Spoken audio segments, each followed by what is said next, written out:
नमस्कार मित्रों, स्वागत है आपका एक बार फिर आपके अपने YouTube चैनल अथर्व एकेडमी पर। यह दोस्तों हमारी मध्य प्रदेश सामान्य ज्ञान की क्लास है जिसमें हम पढ़ रहे हैं संपूर्ण मध्य प्रदेश विस्तार में। इसके पहले वाली हमने क्लास में देखा था मध्य प्रदेश का इतिहास, 1857 की क्रांति में मध्य प्रदेश का योगदान, मध्य प्रदेश से संबंधित स्वतंत्रता सेनानियों के नाम एवं उनके कार्य। साथ ही हमने देखे थे मध्य प्रदेश के प्रमुख नगर एवं उनके राजधानी के नाम, मध्य प्रदेश के औद्योगिक क्षेत्र एवं उनकी स्थापनाएं। जो अगर आपने अभी तक नहीं देखी है तो वह वीडियो भी जाकर हमारी प्लेलिस्ट से ज़रूर देखिए। और आज की क्लास में हम देखेंगे मध्य प्रदेश का भौगोलिक स्वरूप, मध्य प्रदेश की ज्योग्राफी एवं एक बहुत ही महत्वपूर्ण टॉपिक जिससे सभी एग्जाम में एक ना एक क्वेश्चन आपको देखने को जरूर मिलेगा, मध्य प्रदेश का गठन एवं मध्य प्रदेश का पुनर्गठन। तो आइए शुरू करते हैं आज की हमारी क्लास। यह है यूनिट 3, मध्य प्रदेश राज्य का गठन एवं विभाजन। सर्वप्रथम पंडित जवाहरलाल नेहरू ने नए राज्य की मध्यवर्ती स्थिति को देखते हुए इसे मध्य प्रदेश नाम दिया था। औपनिवेशिक काल में इस प्रदेश को सेंट्रल इंडिया के नाम से जाना जाता था, जिसमें सेंट्रल प्रोविंस, बरार, महाकौशल प्रांत तथा बघेलखंड एवं छत्तीसगढ़ की रियासतों के कुछ भाग सम्मिलित थे। आइए जानते हैं मध्य प्रदेश राज्य के गठन के बारे में। स्वतंत्रता के उपरांत राज्यों के गठन हेतु सेंट्रल इंडिया के प्रदेशों को निम्न 4 पृथक राज्यों के रूप में गठित किया गया, जिसमें से पहला था मध्य प्रदेश, फिर है विंध्य प्रदेश, मध्य भारत एवं भोपाल रियासत। आइए इन चारों के बारे में एक एक करके जान लेते हैं। मध्य प्रदेश। पूर्व मध्य प्रदेश राज्य का निर्माण सेंट्रल प्रोविंस और बरार प्रांतों में बघेलखंड तथा छत्तीसगढ़ की रियासतों को मिलाकर किया गया। इसकी राजधानी नागपुर बनाकर इसे पार्ट ए स्टेट राज्यों की श्रेणी में किया गया। अब जानते हैं विंध्य प्रदेश के बारे में। पार्ट ए स्टेट राज्य के पूर्व मध्य प्रदेश के उत्तर में स्थित रियासतों को मिलाकर विंध्य प्रदेश का गठन किया गया। इसे पार्ट सी राज्यों की श्रेणी में रखा गया। रीवा को इसकी राजधानी बनाया गया। विंध्य प्रदेश में 37 रियासतों को सम्मिलित किया गया था। दोस्तों प्रश्न आता है विंध्य प्रदेश की राजधानी क्या थी, तो विंध्य प्रदेश की राजधानी थी रीवा। आइए देखते हैं मध्य भारत के बारे में। पूर्व मध्य प्रदेश राज्य के पश्चिम में स्थित 26 रियासतों को मिलाकर मध्य भारत के रूप में पार्ट 20 श्रेणी का एक नया राज्य बनाया गया। इसकी राजधानी 6 महीने के लिए ग्वालियर एवं इंदौर बनाई गई। यहां मैं आपको बताना चाहूंगा, ग्वालियर मध्य भारत की शीतकालीन राजधानी थी एवं इंदौर मध्य भारत प्रांत की ग्रीष्मकालीन राजधानी थी। तो प्रश्न इस तरह से बन सकता है कि मध्य भारत प्रांत की शीतकालीन राजधानी क्या थी, तो उसका जवाब होगा ग्वालियर। या साथ में यह प्रश्न बन सकता है कि मध्य भारत प्रांत की ग्रीष्मकालीन राजधानी क्या थी, तो इंदौर। आइए जानते हैं भोपाल रियासत के बारे में। भोपाल को एक पृथक राज्य बनाकर पार्ट सी श्रेणी के राज्यों में शामिल किया गया। इसकी राजधानी भोपाल को ही बनाया था। ये मैप दोस्तों आप देख सकते हैं, सेंट्रल इंडिया एजेंसी का मैप है जो कि वर्ष 1909 का है। इसको अपन विस्तार से डिस्कस करेंगे। इस मैप में दर्शाया गया है, ये वाला पूरा पोर्शन मध्य प्रदेश का पोर्शन था। वहीं आप विंध्य प्रदेश का पोर्शन भी देख सकते हैं। बीच में यह भोपाल रियासत है एवं मध्य भारत का क्षेत्र यह वाला क्षेत्र कहलाता है। इस बारे में अपन डिटेल में डिस्कस करते हैं। सबसे पहले है पार्ट ए, जिसका गठन वर्ष 1861 में हुआ और इसके अंतर्गत सागर, नागपुर एवं नर्मदा क्षेत्र आते थे। 1864 में निमाड़ को भी इसी क्षेत्र में सम्मिलित कर दिया गया। इस प्रकार पार्ट ए के अंतर्गत सीपी प्लस बरार आए और इसकी डेट थी 17 सितंबर 1903 इसकी घोषणा हुई और सीपी प्लस बरार को 24 अक्टूबर 1936 को एक प्रदेश घोषित कर दिया गया, जिसकी राजधानी नागपुर को बनाया था। तो प्रश्न इस प्रकार आते हैं कि सीपी प्लस बरार की राजधानी क्या थी, तो दोस्तों उसकी राजधानी थी नागपुर। साथ ही प्रश्न बन सकता है 1864 में पार्ट ए में किसे सम्मिलित किया गया, तो निमाड़ को। या फिर प्रश्न बन सकता है निमाड़ को पार्ट ए में कब सम्मिलित किया गया, तो उसका सही जवाब होगा 1864 में। पार्ट ए के अंतर्गत 15 रियासतें आती थी, जिसके अंदर 22 जिले एवं 5 संभाग शामिल थे। Part A CP plus Berar के पहले मुख्यमंत्री पंडित रविशंकर शुक्ला थे एवं पहले राज्यपाल राघवेंद्र राव थे। अब जान लेते हैं पार्ट बी के बारे में, जिसे मध्य भारत एवं मालवा संघ नाम से जाना जाता था। इसका निर्माण 25 मई 1948 को हुआ और इसकी राजधानी इंदौर व ग्वालियर थी। इसके अंतर्गत 25 रियासतें आती थीं, जिसमें 16 जिले एवं 2 संभाग शामिल थे। इसके राज्य प्रमुख जीवाजी राव सिंधिया थे। दोस्तों यह इंपॉर्टेंट पॉइंट है कि मध्य भारत राज्य के प्रमुख कौन थे, तो जीवाजी राव सिंधिया। इसके पहले मुख्यमंत्री लीलाधर जोशी जी थे एवं पहले निर्वाचित मुख्यमंत्री मिश्रीलाल गंगवाल थे। अपन ने अपनी पिछली क्लास में मिश्रीलाल गंगवाल जी के बारे में विस्तार से डिस्कस किया है। अब जान लेते हैं पार्ट सी के बारे में। इसका निर्माण 12 मार्च 1948 को हुआ और 1948 में ही इसके अंतर्गत बघेलखंड एवं बुंदेलखंड के क्षेत्र शामिल किए गए। 1950 में इसे विंध्य प्रदेश बना दिया गया, जिसकी राजधानी रीवा थी और इसके अंतर्गत 38 रियासतें आती थीं, जिसमें 8 जिले एवं 2 संभाग शामिल थे। बघेलखंड या पार्ट सी के पहले मुख्यमंत्री अवधेश प्रताप सिंह थे और पहले निर्वाचित मुख्यमंत्री पंडित शंभूनाथ शुक्ल जी थे। अब जानते हैं भोपाल रियासत के बारे में। भोपाल रियासत के पहले और एकमात्र मुख्यमंत्री शंकर दयाल शर्मा जी हैं और भोपाल रियासत के अंतर्गत 3 प्रांत आते थे, भोपाल, सीहोर और रायसेन, जो वर्तमान जिले हैं। आइए जानते हैं राज्य पुनर्गठन आयोग के बारे में। दोस्तों मैं आपको बताना चाहूंगा, यह टॉपिक सभी एग्जाम की दृष्टि से बहुत ही महत्वपूर्ण है। नए राज्यों की गठन की मांग को देखते हुए 29 दिसंबर वर्ष 1953 को राज्य पुनर्गठन आयोग की स्थापना की गई। दोस्तों यह डेट्स बहुत इंपॉर्टेंट है और इस आयोग के अध्यक्ष सैयद फजल अली तथा सदस्य पंडित हृदयनाथ कुजरू एवं डॉक्टर के.एम. पणिक्कर थे। दोस्तों यह तीनों नाम काफी इंपॉर्टेंट है। पहले कई एग्जाम में यह प्रश्न आ चुका है कि राज्य पुनर्गठन आयोग के अध्यक्ष कौन थे, तो सैयद फजल अली और सदस्य पंडित हृदयनाथ कुंजरू एवं डॉक्टर के.एम. पणिक्कर थे। इस राज्य ने राज्यों का पुनर्गठन भाषाई आधार पर करने की सिफारिश की।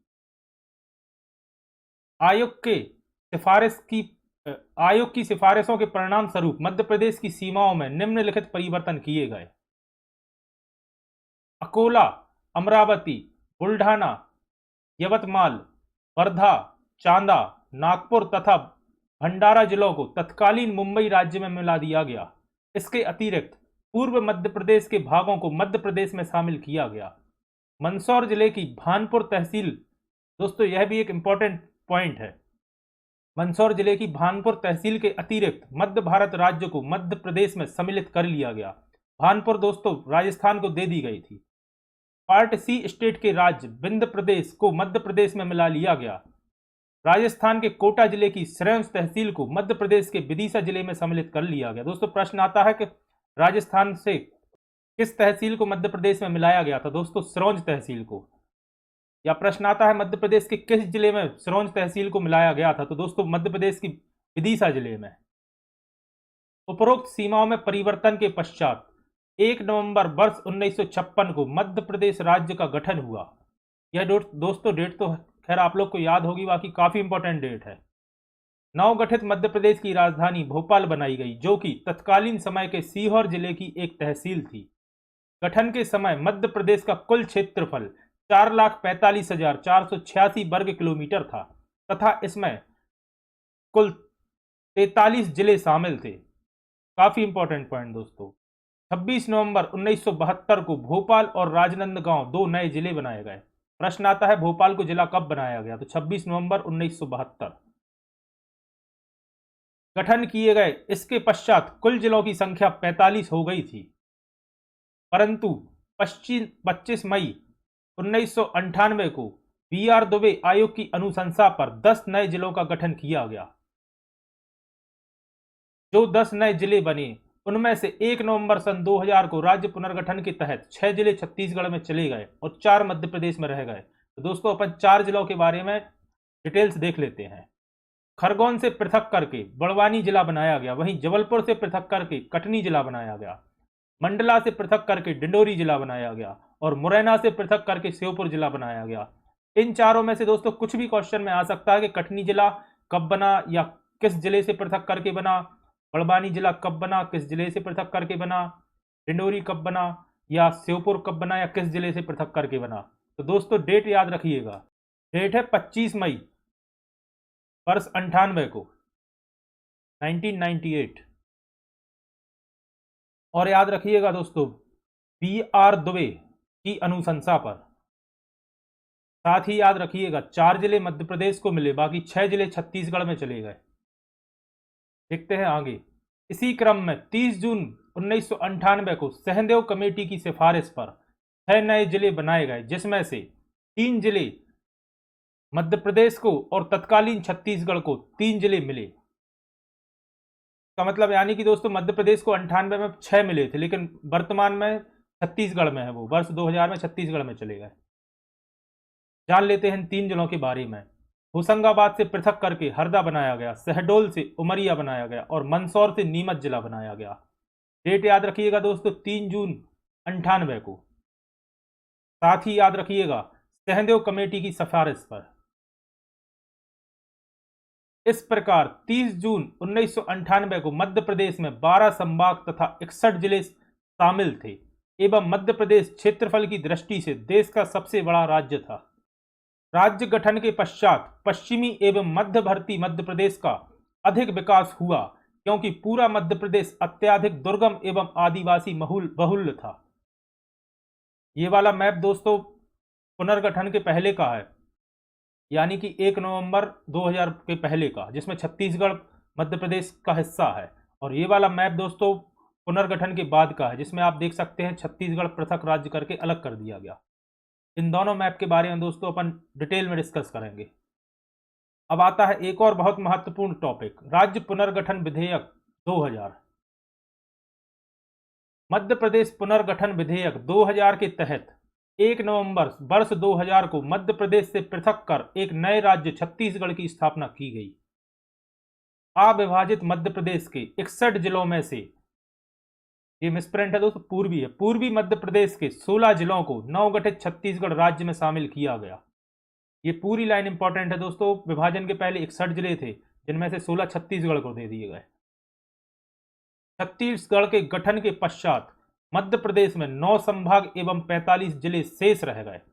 प्रश्न दोस्तों इस तरह से आता है कि 1 नवंबर वर्ष 2000 को मध्य प्रदेश में कितने जिले थे, तो 45 होगा उसका आंसर। कई बार लोग वर्तमान जिलों की संख्या ये डेट देखे बिना लगा आते हैं, तो इसका थोड़ा सा ध्यान रखिए एग्जाम में। परंतु क्षेत्रीय विकास के दृष्टिकोण से नए जिलों की मांग उठने के कारण राज्य सरकार ने 15 अगस्त 2003 को बॉस कमेटी की सिफारिश पर 3 नए जिले बुरहानपुर, अशोकनगर तथा अनूपपुर क्रमशः खंडवा, गुना एवं शहडोल जिलों से अलग करके बनाए। आइए जानते हैं इनके बारे में। खंडवा से पृथक करके बुरहानपुर, गुना से अलग करके अशोकनगर और शहडोल से अलग करके अनूपपुर जिला बनाया गया। इसी क्रम में वर्ष 2008 में अलीराजपुर तथा सिंगरौली नामक 2 नए जिले क्रमशः झाबुआ एवं सीधी जिले से अलग करके बनाए गए। झाबुआ से अलग करके अलीराजपुर और सीधी से अलग करके सिंगरौली। दोस्तों इनको याद रखिएगा कि सिंगरौली कहां से पृथक हुआ, तो सीधी जिले से। अलीराजपुर किससे हुआ, तो झाबुआ से। डेट कब, तो वर्ष 2008। 16 अगस्त 2013 को शाजापुर की आगर, बड़ौद, सुन्नेर एवं नलखेड़ा तहसीलों को पृथक करके राज्य का 51वां जिला आगर मालवा बनाया गया। प्रश्न आता है 51वां जिला कौन सा है, तो आगर मालवा। प्रदेश का 10वां संभाग शहडोल को बनाया गया। इस प्रकार मध्य प्रदेश में कुल 51 जिले तथा 10 संभाग हो गए, जिसका कुल क्षेत्रफल 3,08,252 वर्ग किलोमीटर था। क्षेत्रफल दोस्तों यही है, जिलों की संख्या बदल गई है। 10 अक्टूबर 2018 को टीकमगढ़ से अलग करके निवाड़ी जिला बनाया गया, जो कि मध्य प्रदेश का 52वां जिला था। साथ ही दोस्तों याद रखिएगा, वर्तमान मध्य प्रदेश में 10 संभाग एवं 52 जिले हैं। 53वां जिला मऊगंज जिला बनाने की घोषणा बस शिवराज सिंह द्वारा की गई है, बाकी अभी उसे जिला बनाया नहीं गया है। तो अगर प्रश्न आए कि जिलों की संख्या कितनी है, तो उसका सही जवाब 52 ही होगा दोस्तों। अब जान लेते हैं मध्य प्रदेश राज्य के संभाग एवं संबंधित जिले। जबलपुर संभाग के अंतर्गत जबलपुर, मंडला, नरसिंहपुर, छिंदवाड़ा, सिवनी, बालाघाट एवं कटनी जिले आते हैं। वहीं भोपाल संभाग के अंतर्गत भोपाल, सीहोर, रायसेन, राजगढ़ और विदिशा जिले आते हैं। साथ ही मैं आपको बताना चाहूंगा, एकमात्र संभाग ऐसा है जिसके सभी जिलों से होकर कर्क रेखा गुजरती है, यानी कि भोपाल, सीहोर, रायसेन, राजगढ़ एवं विदिशा पांचों जिलों से होकर कर्क रेखा गुजरती है। और मध्य प्रदेश के कुल 14 जिलों से होकर कर्क रेखा गुजरती है, इसके बारे में अपन डिस्कस कर चुके हैं। इंदौर संभाग के अंतर्गत इंदौर, धार, झाबुआ, अलीराजपुर, खरगोन, खंडवा, बड़वानी एवं बुरहानपुर जिले आते हैं, जो कि मध्य प्रदेश का सबसे बड़ा संभाग है। उज्जैन संभाग के अंतर्गत उज्जैन, रतलाम, शाजापुर, मंदसौर, नीमच, देवास एवं आगरमालवा जिले आते हैं। वहीं सागर संभाग के अंतर्गत सागर, दमोह, पन्ना, छतरपुर, टीकमगढ़ एवं निमाड़ी जिले आते हैं। ग्वालियर संभाग के अंतर्गत ग्वालियर, शिवपुरी, दतिया, गुना, अशोकनगर जिले आते हैं। दोस्तों, ग्वालियर संभाग के जिले थोड़े ध्यान से आप याद रखिएगा, क्योंकि ग्वालियर और चंबल संभाग में कंफ्यूजन होता है और अधिकतर क्वेश्चन इन्हीं दोनों में से बनता है। या पूछ लिया जाएगा भिंड या श्योपुर किस संभाग में आता है, या ग्वालियर का शिवपुरी किस संभाग में आता है, तो लोग कंफ्यूजन के कारण शिवपुरी चंबल लगाते हैं और श्योपुर ग्वालियर, तो थोड़ा सा इसका ध्यान रखिएगा। फिर जानते हैं नर्मदापुरम, इसके अंतर्गत होशंगाबाद, हरदा एवं बैतूल जिले आते हैं। दोस्तों, होशंगाबाद जिले का नाम भी नर्मदापुरम कर दिया गया है, पहले संभाग का किया था, फिर जिले का भी कर दिया। और आखिरी 10वां संभाग, जिसके अंतर्गत शहडोल, उमरिया, अनूपपुर एवं डिंडोरी जिले आते हैं। दोस्तों, रीवा संभाग गिनती में रह गया जबलपुर, भोपाल, इंदौर, उज्जैन, सागर, ग्वालियर, चंबल, नर्मदापुरम एवं शहडोल। दोस्तों, शहडोल 10वां संभाग है, रीवा रह गया है। रीवा संभाग के अंतर्गत 4 जिले आते हैं, जिसमें रीवा, सतना, सीधी एवं सिंगरौली जिले हैं। मऊगंज अभी दोस्तों शामिल नहीं किया गया है।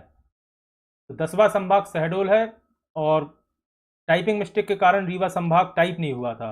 तो रीवा संभाग के अंदर रीवा, सतना, सीधी एवं सिंगरौली 4 जिले आते हैं। अब जान लेते हैं हमारी यूनिट 4 मध्य प्रदेश का भौगोलिक स्वरूप, जो कि एक और बहुत ही महत्वपूर्ण टॉपिक है। मध्य प्रदेश पूर्णतः भू आवेशित राज्य है। भू आवेशित यानी कि चारों तरफ से जमीन से घिरा हुआ। राज्य की सीमा ना तो किसी समुद्री सीमा को छूती है और ना ही किसी अंतरराष्ट्रीय सीमा को। भूवैज्ञानिक दृष्टि से राज्य सर्वाधिक प्राचीन गोंडवाना लैंड का भाग है। दक्षिण पूर्व क्षेत्र मध्य प्रदेश का गोंडवाना क्षेत्र कहलाता है। भौतिक संरचना की दृष्टि से भारत के पठार का उत्तरी भाग राज्य के अंतर्गत आता है। गोंडवाना सेल समूह को लोअर गोंडवाना, मध्य गोंडवाना तथा अपर गोंडवाना समूह में बांटा गया है। मध्य प्रदेश का कुल क्षेत्रफल 3,08,245 वर्ग किलोमीटर है, जो कि भारत के कुल क्षेत्रफल का 9.38% है। प्रश्न आता है कि मध्य प्रदेश का क्षेत्रफल भारत के कुल क्षेत्रफल का कितना है, तो 9.38%। क्षेत्रफल की दृष्टि से राज्य देश में राजस्थान के बाद दूसरे स्थान पर है। इसका पूर्व से पश्चिम विस्तार 870 किलोमीटर तथा उत्तर से दक्षिण विस्तार 605 किलोमीटर है। पश्चिमी तथा पूर्वी सीमाएं गुजरात एवं मैकाल, कैमूर की श्रेणियों द्वारा निर्धारित की जाती हैं। राज्य की सर्वाधिक सीमा उत्तर प्रदेश राज्य से मिलती है, एक और इंपॉर्टेंट पॉइंट दोस्तों। तथा मध्य प्रदेश की सीमा गुजरात के बड़ौदा जिले से मिलती है, और गुजरात से दोस्तों सबसे कम मिलती है। कर्क रेखा नर्मदा नदी के समानांतर प्रदेश को 2 बराबर भागों में बांटती है।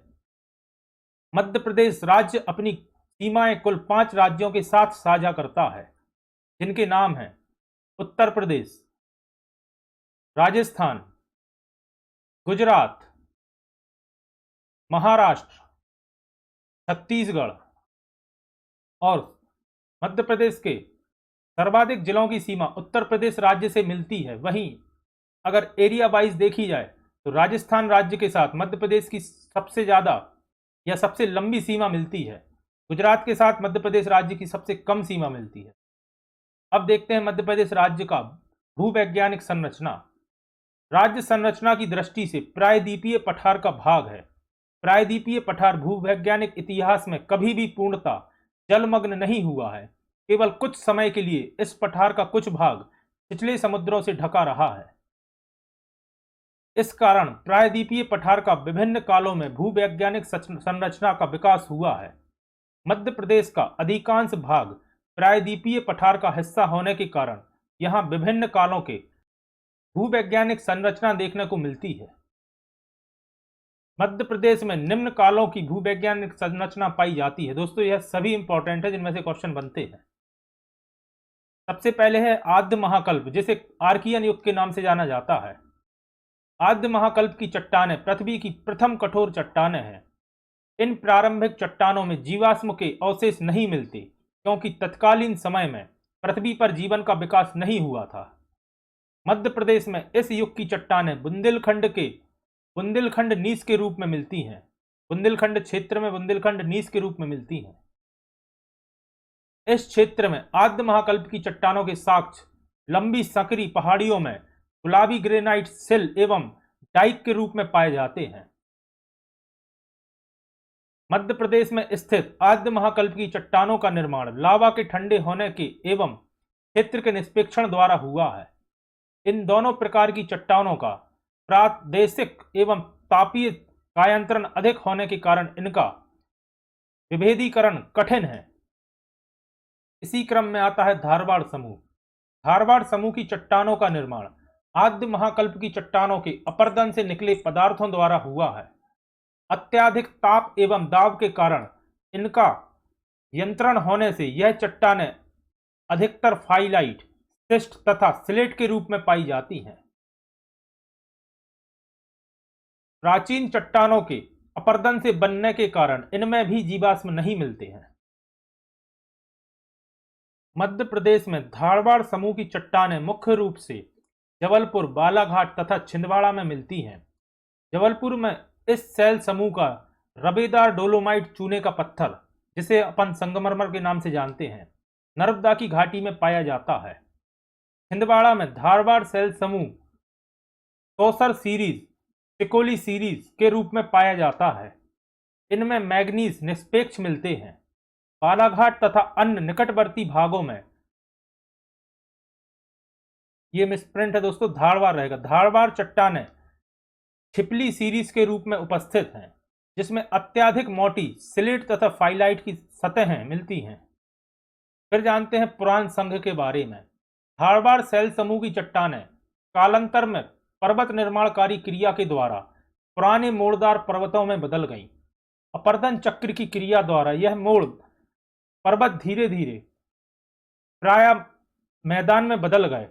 इन समतल प्राय मैदान में बाद में चट्टानों के निष्पेक्षण से पुराण संघ की चट्टानों का निर्माण हुआ। ये दोस्तों यहां थोड़ी सी मिसप्रिंट हो गई थी बीच में। समय अवधि के आधार पर पुराण संघ की चट्टानों को निम्नलिखित दो भागों में बांटा गया है, जिसमें से पहला है कड़प्पा सेल समूह। दोस्तों वीडियो के अंत तक जरूर बने रहिए, ज्योग्राफी से एक नए क्वेश्चन देखने को जरूर मिलेगा आपको। कड़प्पा सेल समूह विंध्य की अपेक्षा प्राचीन है। कड़प्पा सेल समूह की चट्टानें अत्याधुनिक टूटी एवं कायांतरित हैं। यह चट्टानें मुख्य रूप से छत्तीसगढ़ के मैदानों में पाई जाती हैं, परंतु मध्य प्रदेश के बिजावर, पन्ना तथा ग्वालियर में भी इनका विस्तार देखने को मिलता है। अतः यह चट्टानें मध्य प्रदेश की उत्तर पश्चिमी सीमा पर सेल, जैस्पर, पार्सनेलाइट तथा हार्नस्टोन के रूप में पाई जाती हैं। निचले कड़प्पा सेल समूह की बिजावर सीरीज में हीरा मिलता है।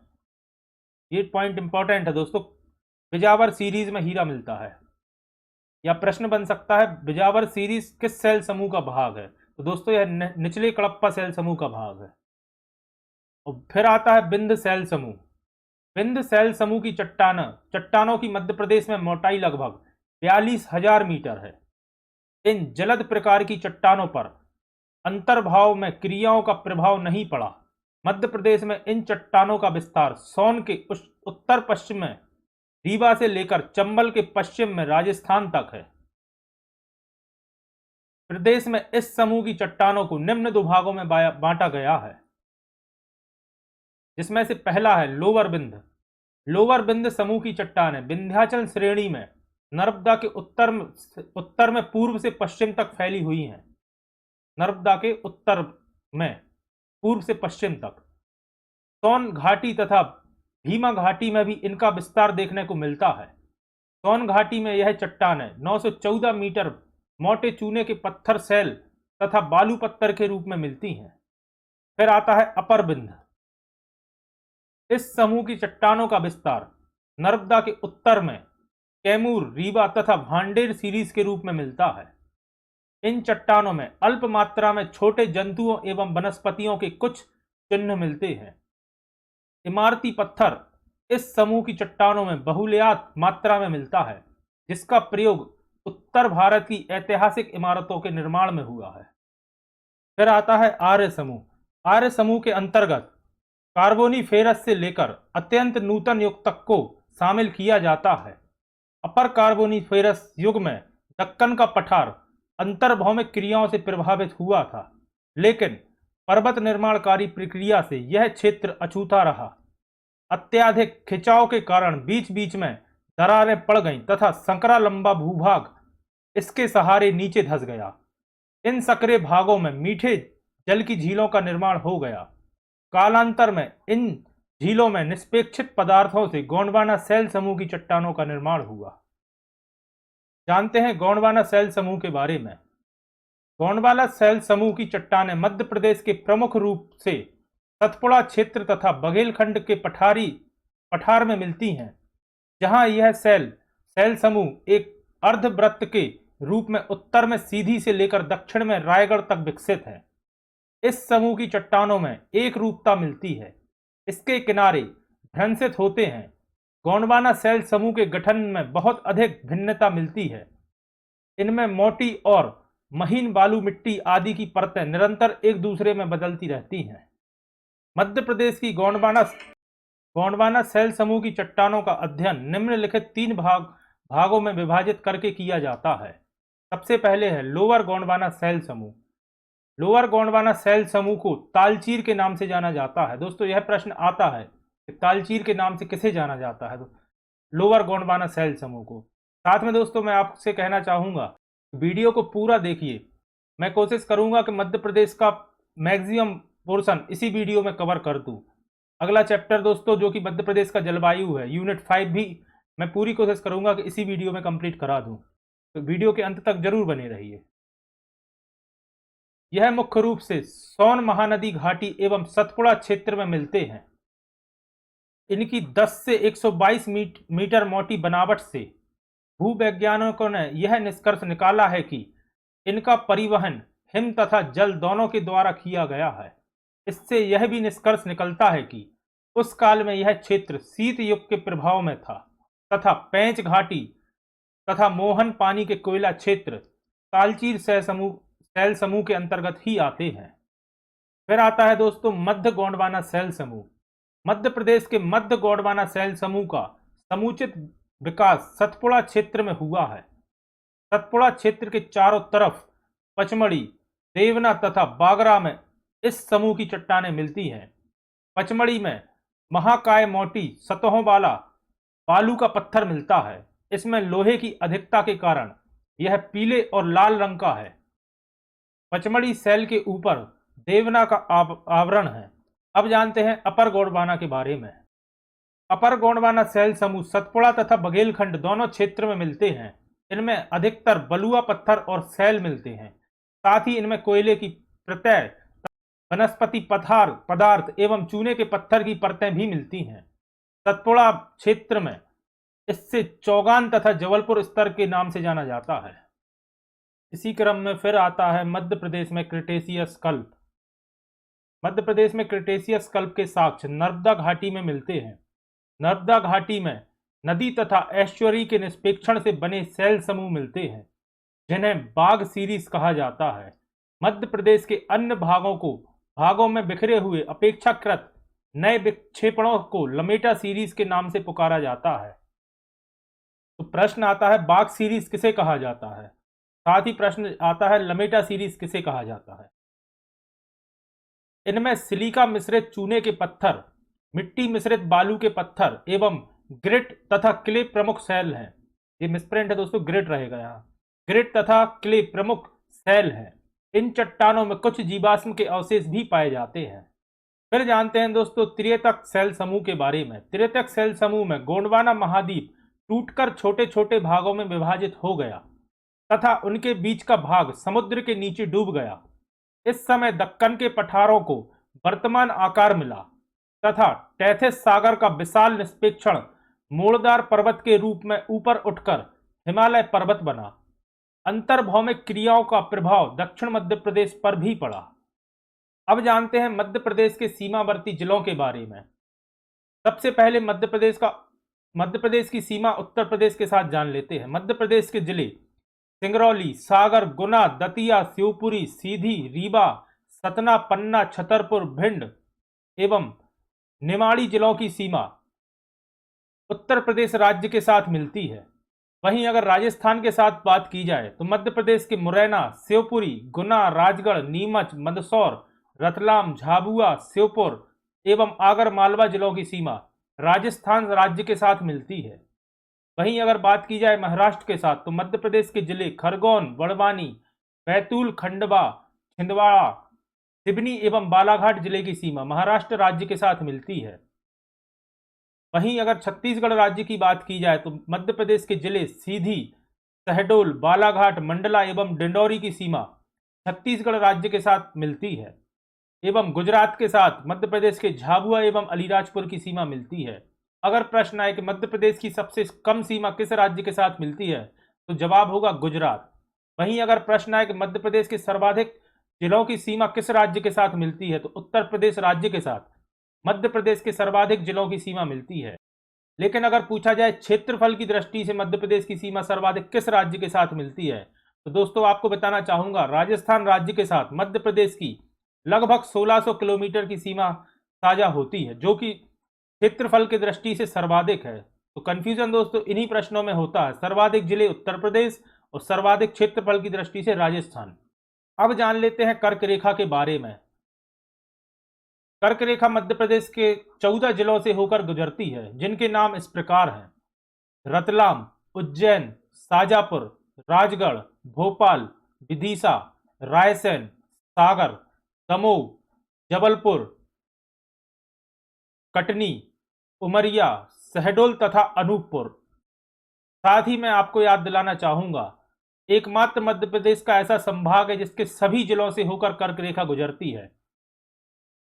कर्क रेखा मध्य प्रदेश के 14 जिले एवं देश के 5 राज्यों से होकर गुजरती है।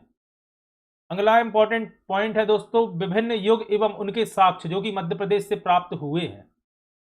आद्य महाकल्प के साक्ष्य दोस्तों जिसे आर्कियन युग के नाम से जाना जाता था, बुंदेलखंड का गुलाबी ग्रेनाइट, नीस, सिल एवं डाइक इसके उदाहरण हैं। वहीं अगर धारवाड़ समूह की बात की जाए तो दोस्तों बालाघाट की चिल्पी श्रेणी, छिंदवाड़ा की कौसर श्रेणी, बुंदेलखंड की बिजापर श्रेणी इसके उदाहरण हैं धारवाड़ समूह के। फिर है दोस्तों पुराण संघ, पन्ना, ग्वालियर की बिजावर श्रेणी, कैमूर, भांडेर एवं रीवा श्रेणी इसके साक्ष्य हैं पुराण संघ के।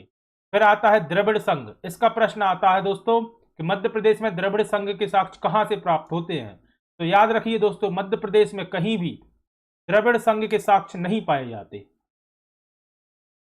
फिर आता है आर्य समूह, सतपुड़ा एवं बघेलखंड में विस्तृत कोयला घाटी आर्य समूह के साक्ष्य हैं। फिर है दोस्तों क्रिटेशियन कल्प, बाघ सीरीज, लमेटा सीरीज तथा मालवा के पठार के ज्वालामुखी संस्तर क्रिटेशियन कल्प के साक्ष्य हैं। वहीं अगर तृतीयक समूह की बात की जाए तो नर्मदा सोन घाटी तृतीयक समूह के अंतर्गत आती है। अब जानते हैं एक और बहुत ही महत्वपूर्ण टॉपिक, भौगोलिक प्रदेश। एसपी चटर्जी ने मध्य प्रदेश को धरातल की विविधता के आधार पर निम्न 2 बृहत भौतिक प्रदेशों में विभाजित किया है, जो कि है उच्च मध्य प्रदेश जो कि मध्य प्रदेश का लगभग 80% भाग है, और प्रायद्वीपीय पठार। इन 2 भागों में मध्य प्रदेश को बांटा गया है। सबसे पहले जान लेते हैं उच्च मध्य प्रदेश के बारे में। मध्य उच्च प्रदेश एक त्रिभुजाकार पठारी प्रदेश है जो कि दक्षिण में नर्मदा सोन घाटी, पूर्व में कैमूर के कगार एवं पश्चिम में अरावली श्रेणियों से घिरा हुआ है। इस क्षेत्र में श्रेणियों, पहाड़ियों, पठारों के बीच नदी, घाटी एवं बेसिन पाई जाती है। धरातलीय विशेषताओं के आधार पर इस प्रदेश को अग्रलिखित भागों में बांटा गया है। मालवा का पठार जो कि मध्य प्रदेश का सबसे बड़ा पठार है, मध्य भारत पठार, बुंदेलखंड का पठार, रीवा पन्ना का पठार, विंध्याचल श्रेणी एवं नर्मदा सोन घाटी का कुछ क्षेत्र मध्य उच्च प्रदेश के अंतर्गत आता है। आइए इसे अपन मैप के माध्यम से समझ लेते हैं। मैप को अगर अपन बिल्कुल इस तरह से काटें दोस्तों, तो यह पूरा क्षेत्र जिसके अंतर्गत मालवा का पठार, मध्य भारत का पठार, बुंदेलखंड का पठार, रीवा पन्ना का पठार एवं बघेलखंड का कुछ क्षेत्र मध्य उच्च प्रदेश के अंतर्गत आता है। वहीं सतपुड़ा और मैकाल पर्वत का क्षेत्र एवं बघेलखंड का कुछ भाग प्रायद्वीपीय पठार प्रदेश के क्षेत्र में आता है। वहीं बघेलखंड का पूर्वी क्षेत्र पूर्वी पठार के रूप में जाना जाता है। तो इस तरह से दोस्तों मध्य प्रदेश को दो मुख्य भागों में बांटा गया है, मध्य उच्च प्रदेश एवं प्रायद्वीपीय पठारी क्षेत्र। आइए अब विस्तार से इनके बारे में जान लेते हैं। सबसे पहले है मालवा का पठार। मध्य प्रदेश के मध्य पश्चिमी भाग को मालवा पठार के नाम से जाना जाता है। इस पठार का विस्तार गुना, राजगढ़, भोपाल, रायसेन, विदिशा, शाजापुर, देवास, इंदौर, सीहोर, उज्जैन, रतलाम, मंदसौर, झाबुआ एवं धार जिले में है। यह दोस्तों मध्य प्रदेश का सर्वाधिक बड़ा पठार है।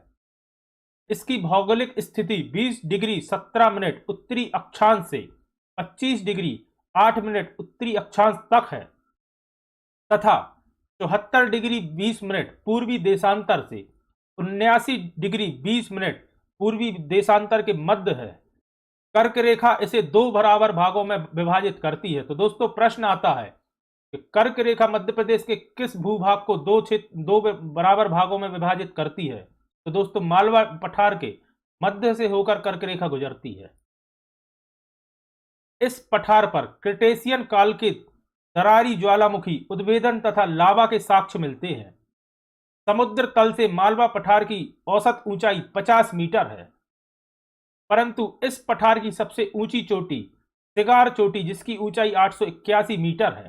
तो प्रश्न आता है मालवा पठार की सबसे ऊंची चोटी कौन सी है? तो दोस्तों सिगार चोटी, और इसकी ऊंचाई 881 मीटर है। इस प्रदेश की जलवायु उष्णकटिबंधीय मानसूनी है तथा इस क्षेत्र की प्रमुख नदियां क्षिप्रा, बेतवा, सोनार एवं चंबल है। दोस्तों नदियों के बारे में मैं एक अलग से क्लास लूंगा जिसमें नदियों के बारे में सारी डिटेल्स अपन डिस्कस करेंगे। काली मिट्टी की प्रमुखता के कारण इस क्षेत्र की मुख्य फसलें गेहूं, कपास हैं। इस क्षेत्र के अधिकतर लोग कृषि एवं पशुपालन करते हैं। यह प्रदेश राज्य का प्रमुख औद्योगिक क्षेत्र है। मालवा पठार के प्रमुख नगर हैं इंदौर, भोपाल, उज्जैन, सागर, रतलाम, देवास एवं विदिशा। फिर आता है मध्य भारत पठार। दोस्तों मध्य भारत पठार के अंतर्गत चंबल एवं ग्वालियर संभाग के जिले आते हैं। आइए जानते हैं इसके बारे में। मध्य भारत का पठार मालवा के पूर्व उत्तर में स्थित है। इसकी भौगोलिक स्थिति 24 डिग्री उत्तरी अक्षांश से 26 डिग्री 48 मिनट उत्तरी अक्षांश तक है तथा 75 डिग्री 50 मिनट पूर्वी देशांतर से 79 डिग्री 10 मिनट पूर्वी देशांतर के मध्य स्थित है। क्षेत्र में दोमट मिट्टी से ढकी हुई जलद चट्टानें पाई जाती हैं। प्रश्न आता है कि मध्य भारत पठार में किस तरह की मिट्टी पाई जाती है? तो दोस्तों दोमट मिट्टी और जलद चट्टानें। मध्य प्रदेश के भिंड, मुरैना, ग्वालियर, शिवपुरी, गुना, मंदसौर जिले इसी प्रदेश के अंतर्गत आते हैं। इस क्षेत्र की प्रमुख नदियां हैं चंबल, काली सिंध, पार्वती आदि। इस प्रदेश की जलवायु महाद्वीपीय प्रकार की है। जड़ोल एवं काली मिट्टी पाई जाने के कारण यहाँ गेहूं, ज्वार, बाजरा की फसलें उगाई जाती हैं। साथ ही मैं आपको याद दिलाना चाहूंगा यह क्षेत्र सरसों का भी प्रमुख उत्पादक क्षेत्र है। शीशम, सागौन, नीम, पीपल, खैर आदि यहाँ के प्रमुख वनों में पाए जाने वाले प्रमुख वृक्ष हैं। क्षेत्र में जनसंख्या का घनत्व 110 से 272 प्रति व्यक्ति प्रति वर्ग किलोमीटर है। कुटीर उद्योग इस क्षेत्र में बहुलता में है। साथ ही में आपको याद दिलाना चाहूंगा कत्था भी मुख्यतः इन्हीं क्षेत्रों में बनाया जाता है। फिर आता है विंध्य कगारी प्रदेश जिसे अपन रीवा पन्ना के पठार के नाम से जानते हैं। विंध्य कगारी प्रदेश मालवा पठार के उत्तर में फैला हुआ है। इसे रीवा पन्ना पठार भी कहते हैं। इस पठार की ऊंचाई 300 से 450 मीटर तक है। यहाँ बलुई, लाल, पीली मिट्टी पाई जाती है। यहाँ की औसत वर्षा 125 सेंटीमीटर के लगभग है। गेहूं इस क्षेत्र की प्रमुख फसल है। इस क्षेत्र में पूर्व की ओर चावल की खेती होती है। चूना पत्थर एवं हीरा यहाँ पाए जाने वाले प्रमुख खनिज हैं। कृषि यहाँ का प्रमुख व्यवसाय है। क्षेत्र के प्रमुख नगर रीवा, सतना, पन्ना, दमोह आदि हैं। फिर आता है विंध्याचल श्रेणी। विंध्याचल श्रेणी पश्चिम मध्य प्रदेश से लेकर पूर्व में बिहार तक फैली हुई है। ऐसे पश्चिम से पूर्व की ओर क्रमशः विंध्याचल, भांडेर तथा कैमूर श्रेणी के नाम से जाना जाता है। होशंगाबाद से पश्चिम में यह विंध्याचल युग की चट्टानों से बनी है तथा गन्नौरगढ़ से पश्चिम में यह श्रेणी लावा युग की चट्टानों से बनी है। इस श्रेणी की औसत ऊंचाई 500 मीटर है। पश्चिम से पूर्व की ओर इसकी ऊंचाई कम होती जाती है। भांडेर, कैमूर की श्रेणियां गंगा और नर्मदा बेसिन की जल विभाजक हैं। यहां से निकलने वाली नदियां चंबल, बेतवा, केन उत्तर की ओर संपूर्ण मध्य प्रदेश में बहती हुई यमुना में जाकर मिलती हैं। फिर आता है बुंदेलखंड का पठार। बुंदेलखंड का पठार मध्य उच्च भूमि के उत्तरी भाग को कहते हैं। इसमें मध्य प्रदेश के पन्ना, छतरपुर, टीकमगढ़, दतिया, शिवपुरी एवं गुना जिलों के कुछ भाग आते हैं। यह पठार बुंदेलखंड नीस नामक प्राचीन चट्टानों के अपर्दन से बना हुआ है। इस प्रदेश की जलवायु महाद्वीपीय प्रकार की है। इस क्षेत्र में काली मिट्टी तथा लाल मिट्टी के मिश्रण से बनी हुई बलुई मिट्टी या दोमट मिट्टी पाई जाती है। यहाँ के उष्णकटिबंधीय शुष्क पतझड़ वनों में सागौन, साज, तेंदू, खैर, नीम, महुआ आदि के वृक्ष पाए जाते हैं। यहाँ का जनसंख्या घनत्व 123 से 186 व्यक्ति प्रति वर्ग किलोमीटर है। कृषि एवं पशुधन इस क्षेत्र के प्रमुख व्यवसाय हैं। इस क्षेत्र के प्रमुख नगर हैं दतिया, छतरपुर, टीकमगढ़, नौगांव एवं चंदेरी। इस मैप में अपन देख सकते हैं दोस्तों, मध्य प्रदेश का ये वाला क्षेत्र दोस्तों बुंदेलखंड पठार के नाम से जाना जाता है। अब जान लेते हैं दोस्तों भौगोलिक स्वरूप, राज्य के प्रमुख भौतिक प्रदेश। सर्वप्रथम है मालवा का पठार, जो कि 88,222 वर्ग किलोमीटर क्षेत्रफल में फैला हुआ है और यहाँ गहरी काली मिट्टी पाई जाती है। यहाँ की मुख्य नदियां हैं माही, चंबल, काली सिंध, पार्वती एवं बेतवा। यहाँ का औसत तापमान 10 डिग्री से 40 डिग्री तक रहता है और यहाँ वर्षा 75 से 125 सेंटीमीटर तक होती है। मालवा पठार के अंतर्गत दोस्तों भोपाल, धार, गुना, रतलाम, झाबुआ, मंदसौर, राजगढ़, उज्जैन, देवास, सीहोर, शाजापुर, विदिशा एवं रायसेन एवं सागर जिले आते हैं। फिर आता है मध्य भारत का पठार, जो कि 32,896 किलोमीटर में फैला हुआ है और यहाँ जड़ोल काली मिट्टी पाई जाती है। चंबल, सिंध, पार्वती एवं पूनो मुख्य नदियां हैं और यहाँ का तापमान 15 से 44 डिग्री तक रहता है। वहीं अगर वर्षा की बात की जाए तो 25 से 75 सेंटीमीटर यहाँ वर्षा होती है, जो कि कम वर्षा वाले क्षेत्र के अंतर्गत आता है। भिंड, मुरैना, ग्वालियर, श्योपुर, शिवपुरी, गुना एवं नीमच मुख्य जिले इस क्षेत्र के अंतर्गत आते हैं। अब बात करते हैं बुंदेलखंड पठार के बारे में, जो कि 23,733 वर्ग किलोमीटर में फैला हुआ है और यहाँ काली, लाल, बलुई एवं दोमट मिट्टी पाई जाती हैं। यहाँ की मुख्य नदियां हैं सिंध, बेतवा, धसान एवं केन। यहाँ का तापमान 10 डिग्री से 42 डिग्री सेंटीग्रेड तक रहता है। वहीं 75 से 125 सेंटीमीटर तक यहाँ वर्षा होती है। यहाँ के मुख्य जिले हैं दतिया, छतरपुर, टीकमगढ़, शिवपुरी, ग्वालियर एवं भिंड। दोस्तों जो जिले दो पठारों के अंतर्गत आते हैं तो उनका कुछ भाग एक पठार के अंतर्गत रहता है और वहीं दूसरा कुछ क्षेत्र दूसरे पठार के अंतर्गत आता है। इस वजह से जैसे ग्वालियर या शिवपुरी है तो इसका कुछ क्षेत्र मध्य भारत पठार के अंतर्गत आता है, वहीं इसका कुछ क्षेत्र बुंदेलखंड पठार के अंतर्गत भी आता है। फिर आता है विंध्य प्रदेश, जो कि 31,954 किलोमीटर में फैला हुआ है और यहाँ लाल काली एवं लाल पीली मिट्टी पाई जाती है।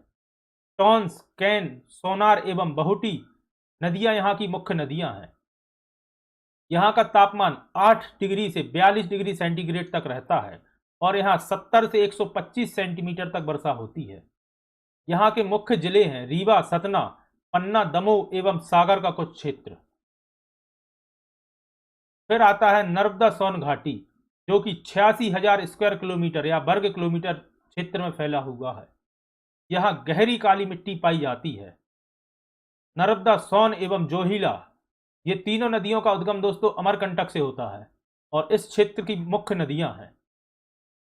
यहाँ का तापमान 10 से लेकर 40 डिग्री सेल्सियस तक रहता है। वहीं 70 से 140 सेंटीमीटर तक यहाँ वर्षा होती है। इसके अंतर्गत शहडोल, बड़वानी, मंडला, डिंडोरी, जबलपुर, नरसिंहपुर, होशंगाबाद, रायसेन, हरदा, खंडवा, खरगोन, धार, सीहोर एवं देवास जिले आते हैं। होशंगाबाद का दोस्तों नाम बदलकर नर्मदापुरम कर दिया गया है। फिर आता है सतपुड़ा मैकाल श्रेणी, जो कि 34,000 वर्ग किलोमीटर में फैली हुई है और यहाँ गहरी काली मिट्टी पाई जाती है। यहाँ की मुख्य नदियां हैं तवा, बेतवा, जोहिला, नर्मदा, ताप्ती, सक्कर एवं हिरण। दोस्तों सक्कर, हिरण नर्मदा नदी की सहायक नदियां हैं। यहाँ का तापमान 18 से 30 डिग्री सेंटीग्रेड तक है। वहीं वर्षा की बात की जाए तो 62 से 150 सेंटीमीटर तक यहाँ वर्षा दर्ज की जाती है। मुख्य रूप से खंडवा, खरगोन, बड़वानी, बैतूल, बालाघाट, छिंदवाड़ा एवं सिवनी जिले इस क्षेत्र के अंतर्गत आते हैं। फिर आता है बघेलखंड का पठार, जो कि 26,000 वर्ग किलोमीटर में फैला हुआ है और काली, लाल, बलुई एवं दोमट मिट्टी यहाँ पाई जाती है। सोन, जोहिला एवं बनास यहाँ की मुख्य नदियां हैं। 18 से 35 डिग्री तक यहाँ तापमान रहता है। वहीं 62 से 150 सेंटीमीटर तक वर्षा दर्ज की जाती है। सीधी, शहडोल, उमरिया मुख्य रूप से इस क्षेत्र में जिले मौजूद हैं। एक बार शॉर्ट में इस पूरे टॉपिक को समझ लेते हैं। मध्य उच्च प्रदेश, सतपुड़ा श्रेणी एवं पूर्वी पठार। पूर्वी पठार के अंतर्गत बघेलखंड का पठार आता है। सतपुड़ा श्रेणी के अंदर राजपीपला श्रेणी, ग्वालीगढ़ तथा महादेव श्रेणी और मैकाल श्रेणी आती हैं।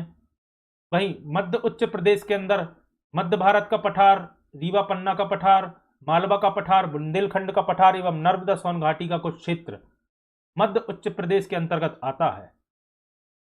अब जानते हैं नर्मदा सोन घाटी के बारे में।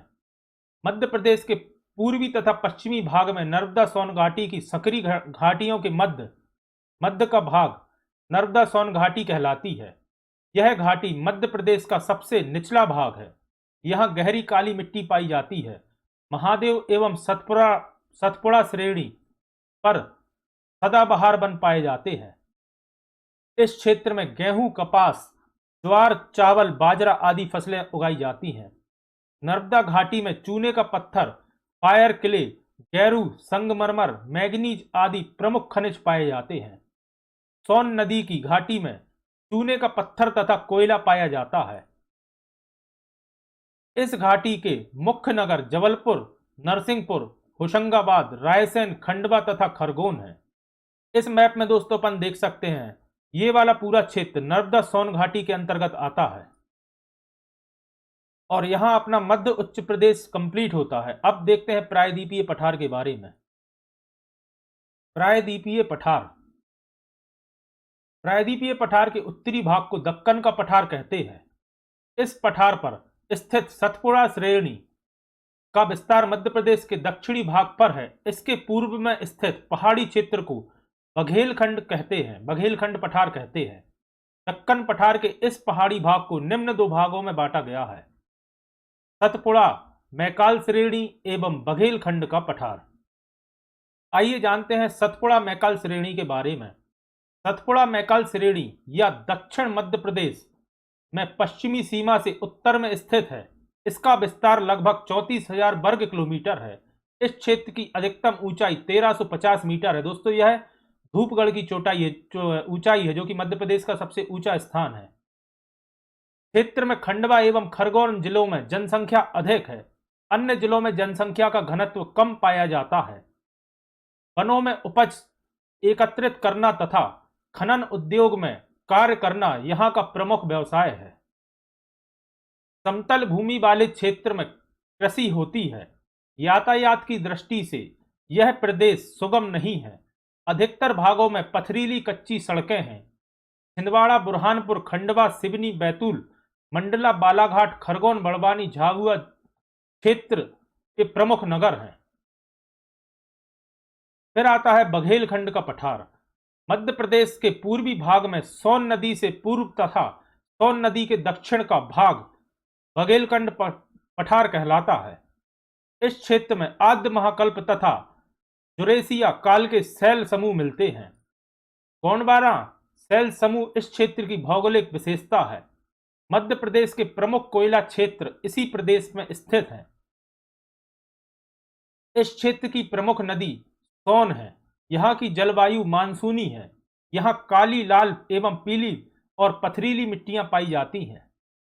पत्थर वाले वनों में वनोपज एकत्रित करने का कार्य यहाँ प्रमुखता से किया जाता है। चावल यहाँ की प्रमुख फसल है तथा अलसी, ज्वार एवं तिल भी उगाए जाते हैं। इस क्षेत्र में कोयला, बॉक्साइट, चूने का पत्थर, फायर क्ले आदि खनिज मुख्य खनिज हैं। इस क्षेत्र में वन तथा पहाड़ी स्थान होने के कारण आवागमन के साधनों की कमी है। यहाँ के उद्योग धंधे में अमलाई की कागज मिल तथा रायगढ़ का जूट उद्योग प्रमुख है। पूर्वी पठार में रीवा, सतना, शहडोल, उमरिया, सीधी, सिंगरौली तथा अनूपपुर प्रमुख नगर स्थित हैं। और इसी के साथ हमारी यूनिट 4 मध्य प्रदेश का भौगोलिक परिदृश्य कंप्लीट होती है। इसके बाद अपन डिस्कस करेंगे हमारी यूनिट 5 मध्य प्रदेश का जलवायु, जो कि मध्य प्रदेश की सभी परीक्षाओं के लिए एक बहुत महत्वपूर्ण यूनिट है और जिससे हमेशा 1 या 2 प्रश्न आपको देखने को जरूर मिलेंगे। तो आज की हमारी क्लास को हम यहीं समाप्त करते हैं। आशा करते हैं आपको आज की हमारी क्लास पसंद आई होगी। मध्य प्रदेश की जलवायु वाला टॉपिक दोस्तों अपन अपनी अगली क्लास में डिस्कस करेंगे, क्योंकि वह सेपरेटली एक बड़ा टॉपिक है। और अगर आपको आज की हमारी क्लास पसंद आई है तो वीडियो को लाइक करें, और अगर आपने चैनल को सब्सक्राइब नहीं किया है तो चैनल को सब्सक्राइब करें, ज़्यादा से ज़्यादा लोगों तक शेयर करें और बेल आइकन जरूर प्रेस करें ताकि हमारी आने वाली वीडियोस का नोटिफिकेशन आप तक पहुंच सके। साथ ही अन्य विषयों की क्लास भी प्लेलिस्ट में जाकर एक बार जरूर देखें। धन्यवाद दोस्तों।